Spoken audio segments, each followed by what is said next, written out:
Halo semuanya, perkenalkan aku Niki Nuansatara. Dan pada kesempatan kali ini aku akan membahas tentang shock kultur yang ada di suatu negara atau daerah lain. Sebelumnya aku akan memberikan penjelasan apa sih itu shock kultur.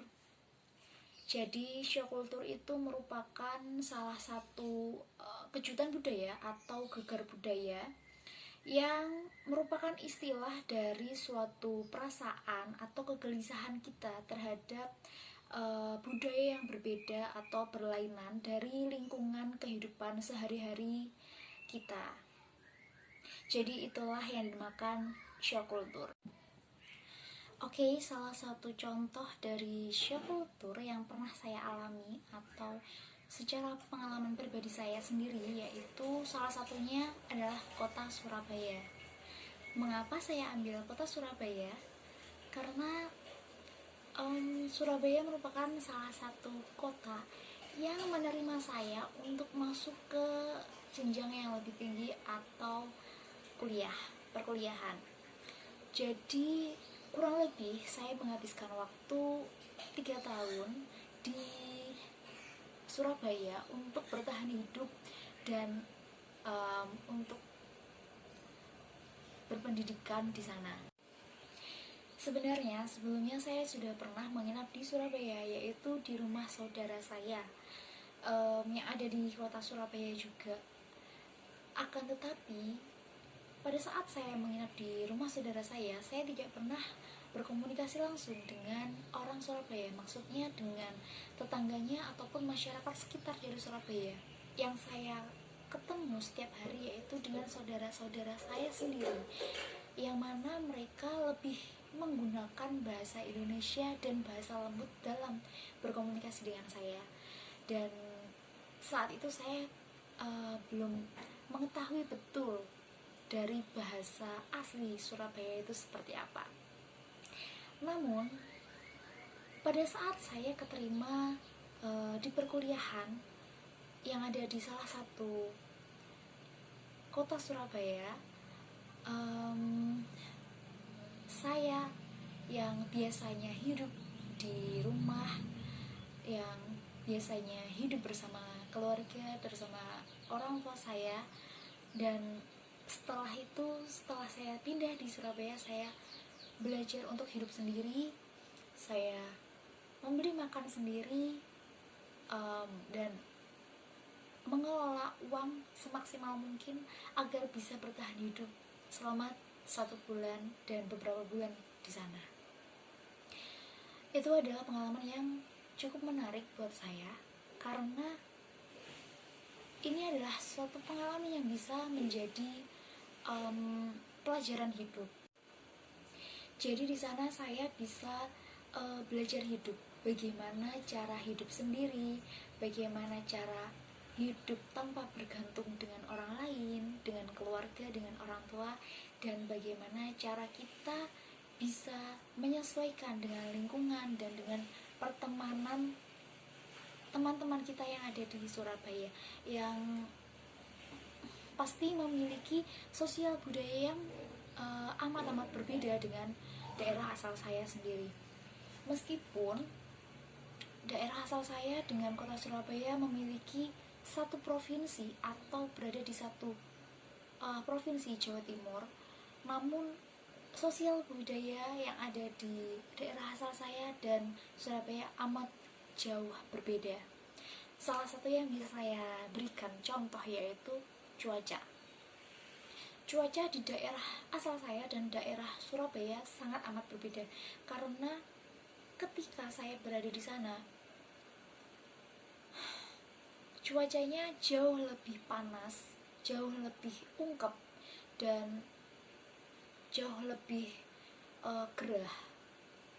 Karena Surabaya merupakan kota terbesar kedua setelah Jakarta, dan Surabaya merupakan kota industri, kota yang memiliki bangunan-bangunan besar, baik itu mall, berbagai mall ada di sana, berbagai bangunan-bangunan seperti rumah sakit terbesar di Jawa Timur juga ada di sana, terlengkap juga. Lalu bangunan hotel, apartemen, dan lain sebagainya, yang mana hal itu dapat memberikan efek bagi cuaca yang ada di Surabaya, yang mana sangat berbeda dengan daerah asal saya. Itu contoh yang pertama. Lalu yang kedua yaitu pergaulan. Pergaulan dari anak-anak dari daerah asal saya dan dari kota Surabaya itu juga sangat amat berbeda, karena di daerah asal saya anak memiliki peraturan, yaitu anak perempuan pada malam hari tidak boleh keluar, mungkin sekitar pukul 8 ke atas sudah tidak boleh keluar rumah. Dan itu berbeda dengan Surabaya. Walaupun kita pukul 9, pukul 10, pukul 12 kita mau keluar rumah, mau keluar kos, mau keluar apapun itu, kita tidak apa-apa dan diperbolehkan. Yang penting kita itu berpamitan dengan keluarga. Jika kita tinggal bersama keluarga kita yang ada di Surabaya. Namun kalau kita tinggal sendirian di Surabaya, kita akan bebas untuk keluar masuk rumah, dan itu pun juga tidak ada batas untuk pulang, jam pulangnya. Jadi menurut saya itu memiliki perbedaan yang drastis dari daerah asal saya dan Surabaya. Karena malam hari pukul 11-12 itu masih ramai orang nongkrong di angkringan, di coffee shop seperti itu dan lain sebagainya. Jadi pukul 12 malam masih ramai. Oke, untuk contoh yang ketiga, di Surabaya itu jarang memiliki air bersih. Jadi apabila kita mau minum, kita harus membeli air atau membeli aqua, membeli cup dan sejenisnya, membeli galon.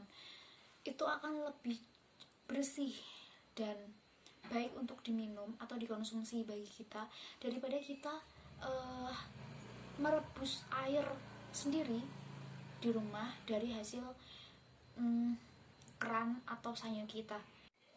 Jadi itu merupakan hal kecil namun sangat-sangat berbeda dari daerah asal saya.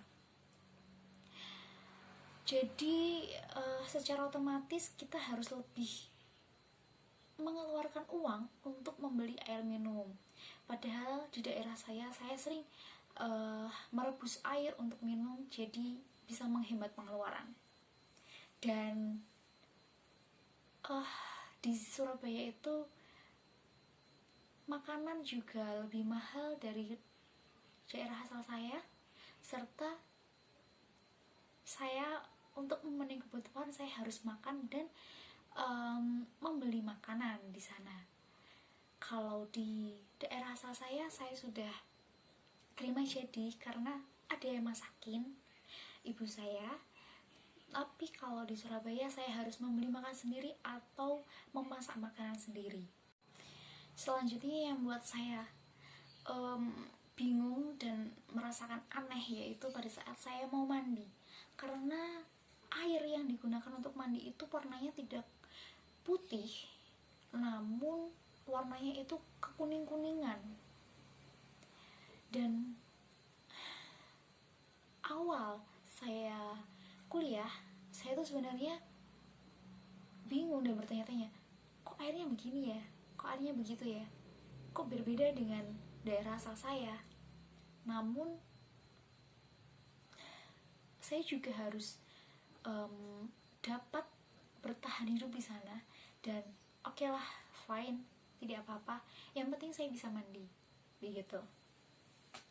Dan air tersebut juga rasanya tidak enak, maka dari itu tidak bisa untuk minum juga, seperti yang saya bilang tadi. Dan di sini sangat-sangat serba harus beli, begitu. Lalu selanjutnya yaitu bahasa orang Surabaya dengan daerah asal saya sangat amat berbeda, sama sekali, 180 derajat berbeda. Orang Surabaya cenderung memiliki kata-kata yang kasar, dan daerah asal saya lebih lembut dari Surabaya. Mengapa demikian? Karena orang Surabaya sudah memiliki bahasa yang jauh lebih kasar, seperti cok. Cok itu adalah salah satu kata yang bagi orang Surabaya itu udah melekat dalam darah daging mereka.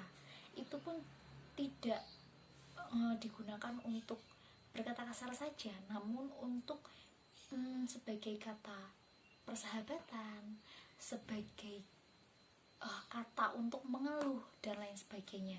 Namun bagi orang dari daerah lain yang mendengar kata-kata itu, mereka akan menganggap bahwa orang Surabaya itu kasar dan sebagainya. Padahal itu merupakan salah satu kata yang mereka ucapkan hampir setiap hari, dan kata-kata yang wajar yang ada di Surabaya tersebut.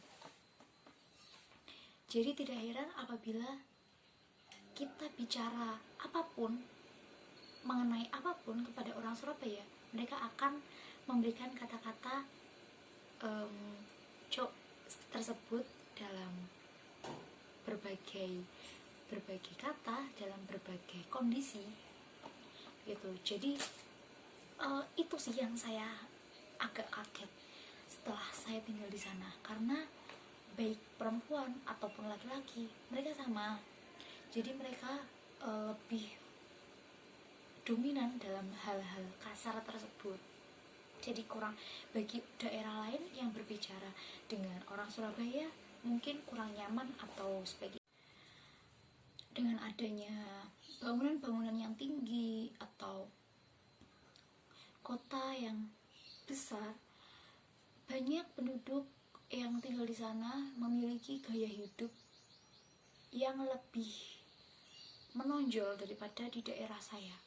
Karena di sana tidak ada pemandangan alam, dan hiburan mereka hanya mall, lalu museum dan lain sebagainya.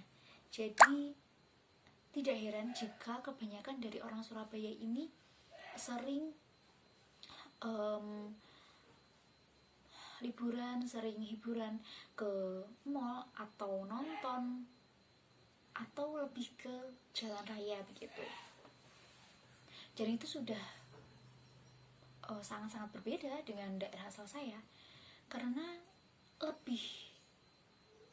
pergaulannya lebih menonjol daripada daerah saya begitu.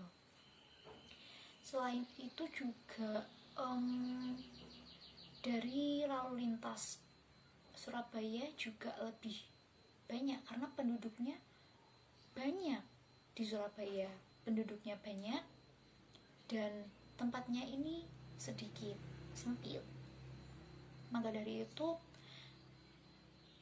kita bisa bilang kalau daerah asal saya dibanding dengan Surabaya, kemacetan, kondisi lalu lintas jauh lebih macet Surabaya daripada daerah asal saya gitu. Dan sebenarnya masih banyak hal lain yang berbeda dengan daerah asal saya. Ya, itu tadi merupakan salah satu shock kultur saya dari pengalaman pribadi saya yang ada di Surabaya. Namun kabar baiknya yaitu lebih strategis aja kalau di Surabaya daripada di daerah asal saya, karena jauh dari manapun, atau kalau di daerah asal saya ini, di desa saya Indomaret aja tidak ada, Alfamart tidak ada. Jadi kalau ke Surabaya itu lebih gampang dan lebih mudah, lebih strategis untuk mau kemana-mana. Oke, itu dulu pembahasan dari saya. Apabila ada kekurangan, salah kata, saya mohon maaf. Terima kasih dan sampai jumpa. Bye bye.